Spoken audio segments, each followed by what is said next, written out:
Welcome students, इस video में हम HTML के बेसिक लेआउट को समझेंगे। HTML का बेसिक लेआउट जो है वो कुछ इस तरह से जो है वो दिखता है। अभी आपको इस कोड के अंदर जो है वो कुछ टैग्स जो है वो समझ नहीं आ रहे होंगे। हम इसको पहले विजुअल स्टूडियो कोड में लिखेंगे, इसको एग्जीक्यूट करेंगे और फिर इसको हम लाइन बाय लाइन जो है वो समझेंगे। अभी आप इसके अंदर जो है वो कुछ चीज़ें जैसे समझ सकते हैं, जैसे यहाँ पे लिखा हुआ है टाइटल। आप समझ सकते हैं कि मतलब ये होगा कि हमारा जो वेब पेज है उसका टाइटल जो है वो क्या होगा। जैसे यहाँ पे हेलो वर्ल्ड लिखा हुआ है तो आप इससे भी अंदाजा लगा सकते हैं कि जो हेलो वर्ल्ड होगा वो हमें स्क्रीन के ऊपर जो है वो शो होगा। तो हम पहले इस कोड को विजुअल स्टूडियो कोड में लिखेंगे और फिर हम इसको लाइन बाय लाइन समझेंगे कि इस लाइन का मतलब जो है वो क्या है। तो हम विजुअल स्टूडियो कोड में चलते हैं और इसको वहाँ पे लिखते हैं। सो गाइस, तो मैंने यहाँ पे जो है एक फोल्डर बनाया था, पिछली वीडियो में आपको बताया था। एंड देन इस फोल्डर को जो है वो मैं विजुअल स्टूडियो कोड में जो है वो ओपन करूँगा, मैं राइट क्लिक करूँगा इसके ऊपर। एंड देन यहाँ पे मुझे यहाँ पे जो है वो ऑप्शन शो हो जाएगा ओपन विद कोड। तो मैं यहाँ पे ओपन विद कोड करूँगा और जो मेरा विजुअल स्टूडियो कोड होगा वो ओपन हो जाएगा। सो गाइस, तो यहाँ पे मेरा विजुअल स्टूडियो कोड जो है वो ओपन हो गया है। तो पिछली वीडियो में जो है वो हमने कुछ इस तरह का जो है वो हमने जो है ये वाला कोड लिखा था। ये जो है बिल्कुल रॉन्ग वे है। हम इस तरह से HTML का कोड जो है वो नहीं लिखते। हम उसको पहले जो है वो एक स्ट्रक्चर के जरिए लिखते हैं, जो कि मैंने स्ट्रक्चर आपको स्लाइड के अंदर जो है वो मैंने बताया है। तो अभी मैं यहाँ पे जो है वो एक न्यू फाइल क्रिएट करूँगा और देन उस स्ट्रक्चर के जरिए मैं HTML का कोड लिखूंगा और फिर मैं आपको लाइन बाय लाइन जो है वो स्ट्रक्चर समझाऊंगा कि उसका जो है वो मीनिंग क्या है। तो मैं यहाँ पे जो है वो एक फाइल क्रिएट कर लेता हूँ। मैं इसका नाम रखूंगा basic_, एंड देन यहाँ पे मैं उसका नाम रख लेता हूँ layout.html। एंड देन इसके अंदर जो है वो हमारा जो आज का जो कोड है वो हम इसके अंदर जो है वो लिखेंगे। तो सबसे पहले हमने क्या लिखा है, सबसे पहले यहाँ पे हम लिखेंगे डॉक टाइप HTML। तो यहाँ पे जो है वो हमने एमिट का यूज़ कर रहे हैं। तो मैं जैसे ही मैंने यहाँ पे लिखा है डॉक टाइप HTML, तो यहाँ पे उसने ऑटो कंप्लीट यहाँ पे जो है वो हमारे लिए कर दिया। तो सबसे पहले हम जो है वो डॉक टाइप HTML जो है वो लिखते हैं पहले पूरा, उसके बाद फिर हम इसको जो है वो समझेंगे। अब उसके बाद हम लिखेंगे यहाँ पे HTML एंड देन उसके बाद यहाँ पे हम लिखेंगे लैंग। तो लैंग जो है वो एक एट्रीब्यूट है, मतलब हम एक एडिशनल इन्फॉर्मेशन जो है वो प्रोवाइड कर रहे हैं। तो लैंग के अंदर यहाँ पे मैं क्या लिख लूँगा ENG। हम इसको जो है वो आगे समझेंगे कि इसका जो है मतलब क्या। तो जैसे ही मैं इसको एंगल ब्रैकेट क्लोज करूँगा तो यहाँ पे आप देख सकते हैं कि VS कोड ने यहाँ पे इसको जो है वो ऑटो मतलब कंप्लीट कर दिया, मतलब इसका जो एंडिंग टैग है वो भी यहाँ पे जो है वो लगा दिया है। सो अब इस HTML के अंदर जो है वो सबसे पहले जो है वो हम हेड का टैग लगाएंगे। तो मैं यहाँ पे लिख लूँगा हेड एंड देन इसको मैं क्लोज करूंगा तो यहाँ पे ये स्टूडियो कोड जो एमिट है वो उसको यहाँ पे जिसका एंडिंग टैग है वो भी जो है वो यहाँ पे लगा देगा। सो अब जो हमारा हेड है उसके अंदर में जो है वो अब मैं एक और टैग जो है वो लिख लेता हूँ जिसको हम बोलते हैं टाइटल। तो मैं यहाँ पे लिख लेता हूँ टाइटल। तो यहाँ पे जो है इसने भी इसको जो है वो इसका एंडिंग टैग जो है वो लगा दिया विजुअल स्टूडियो कोड ने।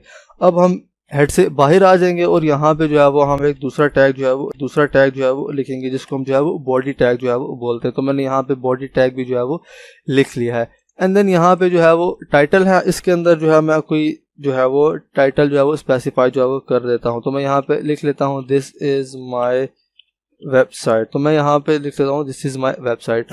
अब मैं इसी तरह बॉडी पे आ जाऊँगा एंड देन यहाँ पे भी मैं जो है वो लिख लेता हूँ हेलो वर्ल्ड। सो अब हमने इस कोड को जो है वो रन करा। तो पिछली वीडियो में मैंने आपको बताया था कि हम जो है वो जब भी हम कोड को सेव करेंगे तो हमें ब्राउज़र में जाना पड़ेगा और बार बार ब्राउज़र को जो है वो रीलोड करना पड़ेगा अपना कंटेंट जो है वो देखने के लिए। तो इस प्रॉब्लम को सॉल्व करने के लिए विजुअल स्टूडियो कोड में जो है वो एक एक्सटेंशन आती है जिसको हम बोलते हैं लाइव सर्वर। तो आप यहाँ पे एक्सटेंशन वाले में जाएंगे एंड देन यहाँ पे आप सर्च करेंगे लाइव सर्वर। तो यहाँ पे लाइव सर्वर की ये वाली जो पहली एक्सटेंशन होगी यहाँ पे जो है वो आप इसको इंस्टॉल कर लेंगे। तो मैंने यहाँ पे जो है वो इसको पहले से जो है वो इंस्टॉल किया हुआ है। तो इससे ये होगा कि जब भी हम जो है वो कोड लिखेंगे, हम प्रेस करेंगे, हमारा कोड जैसे ही सेव होगा तो हमारा जो ब्राउज़र होगा वो ऑटो रीलोड जो है वो हो जाएगा। तो मैं आपको इसकी एग्जाम्पल भी जो है वो बता देता हूँ। तो मैं यहाँ से इसको जो है वो क्लोज कर लेता हूँ। सो अभी हमने जो लाइव सर्वर है उसको हमने जो है वो एग्जीक्यूट मतलब चलाना कैसे है, तो हम यहाँ पे सिंपली इस फाइल के अंदर जो है वो राइट क्लिक करेंगे तो यहाँ पे लिखा हुआ है ओपन विद लाइव सर्वर। अगर आप यहाँ से नहीं करना चाहते तो यहाँ पे आप नीचे आएंगे तो यहाँ पे ये लिखा हुआ है गो लाइव। तो यहाँ पे जो आपका जो डिफ़ॉल्ट ब्राउज़र होगा उसके अंदर ये वाला जो वेब पेज होगा ये ओपन हो जाएगा। तो मैं यहाँ पे गो लाइव के ऊपर जो है वो क्लिक करता हूँ तो यहाँ पे आप देख सकते हैं कि server is started at port 5500। तो हमारा यहाँ पे जो है वो मेरा डिफ़ॉल्ट ब्राउज़र जो मैंने सेट किया हुआ है गूगल क्रोम सेट किया हुआ है, तो यहाँ पे आप देख सकते हैं कि हमारा जो कोड है वो यहाँ पे जो है वो ओपन हो गया। तो यहाँ पे जब जैसे मैंने टाइटल स्पेसिफाई किया था तो वो यहाँ पे शो हुआ, एंड देन यहाँ पे जो कंटेंट मैंने स्पेसिफाई किया था तो वो यहाँ पे जो है वो शो हुआ है। अभी मैं यहाँ पे कुछ और कोड जो है वो मैं यहाँ पे लिख लेता हूँ। जैसे मैं यहाँ पे जो है वो डमी टेक्स्ट मैंने आपको बताया था कि हम डमी टेक्स्ट यहाँ पे जो है वो कैसे बनाते हैं। तो मैं यहाँ पे लिखूंगा लोरम एंड देन यहाँ पे मैं लिखूंगा 5 एंड देन यहाँ पे मैं टैब दबा दूंगा एंड देन मैं सिंपली कंट्रोल एस करूंगा और देन यहाँ पे मैं ब्राउज़र को रीलोड जो है वो नहीं करूँगा। तो आप यहाँ पे देख सकते हैं कि हमारा जो कंटेंट है वो यहाँ पे आ गया है।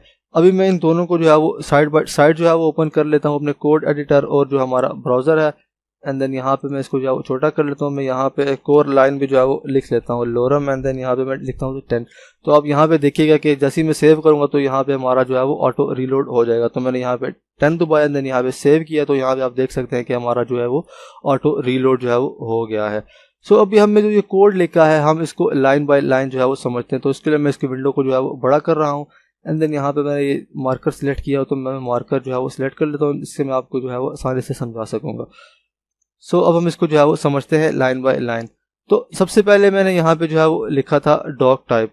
सो डॉक टाइप का मतलब ये है कि ये किस तरह का जो है वो डॉक्यूमेंट होगा। Doc type HTML। सो इससे ब्राउज़र को ये पता चलेगा कि ये जो एक पेज है ये एक HTML जो है वो डॉक्यूमेंट है, मतलब ब्राउज़र समझ जाएगा कि ये एक HTML का डॉक्यूमेंट है और फिर उसको ज़रिए से वो जो है वो हमारा कंटेंट जो है वो डिस्प्ले करेगा। सो जब हम लिखते हैं HTML तो इसका मतलब ये होता है कि ये HTML5 का जो है वो डॉक्यूमेंट है। अगर हमने किसी और वर्जन HTML का वर्जन यूज़ करना है तो उसके लिए हम जो है वो डिफरेंट तरीका जो है वो इस्तेमाल करेंगे। उसके बाद जो है वो दूसरा टैग आ जाता है जिसको हम बोलते हैं HTML। सो HTML टैग के अंदर जो है वो दूसरे दो टैग आ जाते हैं जिसके अंदर जो है वो हेड आ जाता है और जो है वो बॉडी टैग आ जाता है। सो HTML टैग के अंदर जो है वो यहाँ पे हम एक एट्रीब्यूट मतलब एक एडिशनल इन्फॉर्मेशन जो है वो प्रोवाइड करते हैं। एंड देन यहाँ पे इसका मतलब यह है कि ENG मतलब इसको बताएगा कि हमारा जो वेब पेज होगा उसका जो कंटेंट होगा वो इंग्लिश लैंग्वेज के अंदर जो है वो होगा। उसके बाद जो हमारा टैग आता है हेड। सो हेड टैग के अंदर हम वो वाली इन्फॉर्मेशन स्पेसिफाई करते हैं जो कि हमारा ब्राउज़र जो है वो रीड करता है। मतलब इसके अंदर जो है वो हम मेटा वो लिखते हैं। मेटा टैग्स क्या होते हैं वो हम नेक्स्ट वीडियो के अंदर जो है वो देखेंगे। अगर हमने कोई एक्सटर्नल फाइल जो है वो इंक्लूड करनी है तो वो हम हेड के अंदर जो है वो इंक्लूड करते हैं। मतलब वो वाली इन्फॉर्मेशन होती है जो हमारा यूज़र होता है उसको वो इन्फॉर्मेशन जो है वो शो नहीं होती, इसको सिर्फ जो ब्राउज़र है वो ही रीड करता है। इसके अंदर जो इन्फॉर्मेशन होती है उसको यूज़ करके जो हमारे वेब पेजेस होते हैं, जो सर्च इंजन होते हैं, वो उन वेब पेजेस को जो है वो रैंक करते हैं। इसके बाद जो है वो बॉडी टैग आ जाता है। बॉडी टैग के अंदर जो हमारी वो इन्फॉर्मेशन होती है जो हमने यूज़र को जो है वो शो करवानी होती है। मतलब हमारे वो टैग्स आ जाते हैं, हमारा जो स्ट्रक्चर होता है हमारे पेज का वो सब जो है वो हम बॉडी टैग के अंदर जो है वो डिफाइन करते हैं। सो जब भी हम HTML की जो है वो फाइल बनाएंगे तो हमारी जो कोड जो है वो बार बार उस फाइल के अंदर जो है वो लिखना पड़ेगा। सो हम VS कोड यूज़ कर रहे हैं तो इसके अंदर मैंने आपको बताया था कि हमें एक प्री इंस्टॉल जो है वो एक्सटेंशन मिलती है जिसको हम जो है वो एमिट जो है वो बोलते हैं। मतलब इस कोड को हम बोलेंगे कि ये एक बॉयलर प्लेट जो है वो कोड है। तो हम एमिट के ज़रिए इस बॉयलर प्लेट कोड को जो है वो इजीली जो है वो जनरेट कर सकते हैं और अपना टाइम जो है वो सेव कर सकते हैं। तो मैं भी आपको बताता हूँ कि वो हम किस तरह से जो है वो करते हैं। सो मैं इसको कंट्रोल A से सिलेक्ट करता हूँ एंड देन मैं इसको जो है वो डिलीट करता हूँ। सो अब हमने इसको जो है वो एमिट के ज़रिए जो है वो बॉयलर प्लेट कोड जो है वो ऐड करना है। तो उसके लिए हम क्या करेंगे कि हम सिंपली यहाँ पे जो है वो एक्सक्लेमेशन मार्क लगाएंगे एंड देन उसके बाद यहाँ पे आप देख सकते हैं कि एमिट एब्रीविएशन यहाँ पे जो है वो लिखा हुआ है। इसके बाद आप चाहे टैब दबाएं या इंटर दबाएं तो आप यहाँ पे देखेंगे कि हमें यहाँ पे जो है वो बॉयलर प्लेट कोड जो है वो जनरेट हुआ जो है वो मिल गया है।